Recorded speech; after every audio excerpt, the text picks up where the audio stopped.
నమస్కారం అండి, మన ఛానల్కు స్వాగతం. ఇవాళ నేను తేయాకు తయారీ విధానం, అదేనండి టీ పౌడర్ ఎలా తయారు చేస్తారో మున్నార్లోని టీ ప్లాంటేషన్కి వెళ్ళి మీకు చూపించబోతున్నాను. అంతేకాదండి, మార్కెట్లో మనకి రకరకాల టీ పొడులు దొరుకుతాయి కదండి. గ్రీన్ టీ అని, వైట్ టీ అని, నార్మల్ టీ పొడులు, నార్మల్లో కూడా డిఫరెంట్ వెరైటీస్ మనకు దొరుకుతాయి. అవన్నీ వీళ్ళు ఎలా తయారు చేస్తున్నారు, వాటిలో మన ఆరోగ్యానికి ఏవేవి మంచివి అన్న విషయాలు కూడా ఈ వీడియోలో మనం తెలుసుకోబోతున్నాం. ఇంకెందుకండి ఆలస్యం, మొదలు పెడదామా?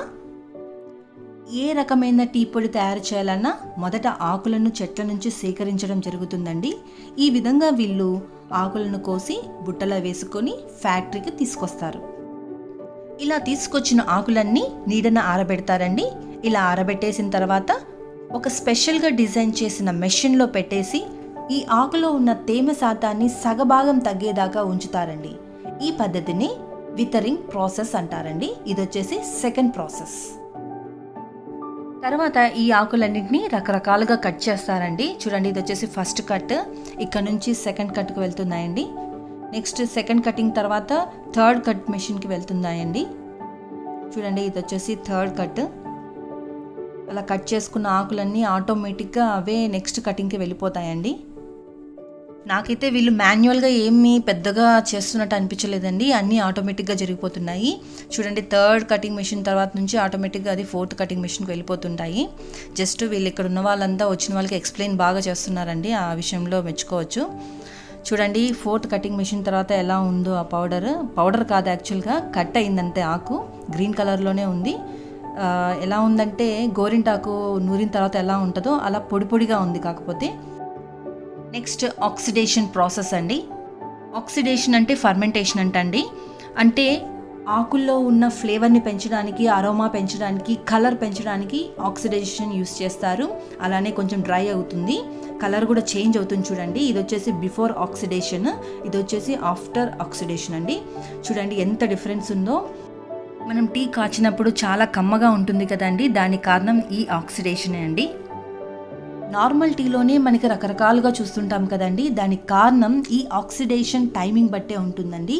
ఆక్సిడేషన్ టైమింగ్ ఎక్కువ పెడితే ఒక రకమైన టీ పొడి వస్తుంది, తక్కువ పెడితే ఒక రకమైన టీ వస్తుంది. సో టైమింగ్ బట్టి వెరైటీ ఆఫ్ టీ పొడి మనకి తయారవుతుందండి ఇక్కడ. అయితే గ్రీన్ టీ, వైట్ టీ తయారీ విధానంలోనండి ఈ ఆక్సిడేషన్ కానీ కటింగ్ ప్రాసెస్ కానీ అస్సలు ఉండవండి. ఒకవేళ గ్రీన్ టీలో కూడా మీరు కటింగ్ చూసారు అంటే అది సెకండ్ క్వాలిటీ అని గుర్తుపెట్టుకోండి. ఇంకొక ముఖ్యమైన విషయం అండి, ఇక్కడ మధ్యలో కనిపిస్తుంది కదండి, దాన్ని టీ బడ్ అంటారండి. ఆ బడ్డు మాత్రమే కోసి చేసేదే వైట్ టీ అండి. అదే గ్రీన్ టీలో అయితే ఈ బడ్డుతో పాటు రిమైనింగ్ 2 ఆకులు కూడా కోసి చేస్తారండి.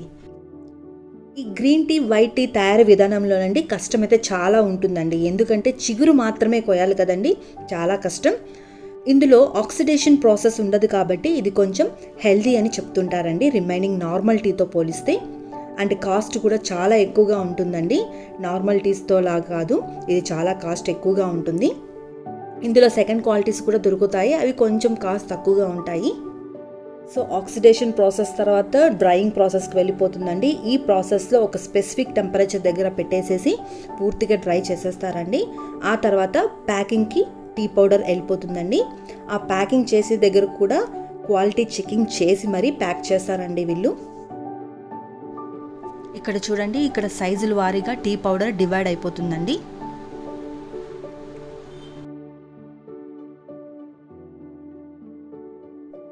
మీరు ఇక్కడ చూస్తున్న ప్లాంటేషన్ వచ్చేసి కనన్ దేవన్ హిల్స్లో ఉందండి, ఇది మున్నార్లో ఉంది.